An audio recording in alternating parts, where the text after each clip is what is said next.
Content ক্রিয়েটাররা সবাই এক জায়গায় বসে তারা পরামর্শ করতেছে কিভাবে ভিডিও ভাইরাল করা যায়। দেখেন এই যে শুরু হয়েছে, দেখছেন কন্টেন্ট করতে করতে মোবাইলের কাম কি করছে, মোবাইলের ডিসপ্লের অবস্থা কি করছে দেখছেন। তারপরে আপনারা ভিডিও দেখেন না, লাইক করেন না, ফলো করেন না, কত কষ্ট করে তারা দেখছেন।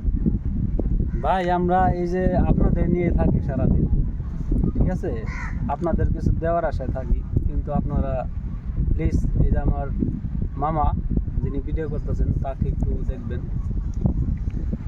হ্যাঁ, সবাই আমাদেরকে একটু যদি সহায়তা করেন, আমরা আপনাদের জন্য পরিশ্রম করি, যে আপনাদের জন্য এই দূর দূরান্তে বিভিন্ন জায়গায় ঘুরে ভিডিও করি, ভিডিও কালেকশন করি আপনাদের একটু বিনোদন দেওয়ার জন্য। আপনারা যদি পাশে না থাকেন তাহলে আমাদের কষ্টের কোনো ফল আমরা কি পাই না। তো আপনারা সবাই আমাদের পাশে থাকবেন, দোয়া করবেন আমাদের জন্য, যাতে আপনাদের আরও সুন্দর সুন্দর ভিডিও উপহার দিতে পারি। ধন্যবাদ সবাইকে।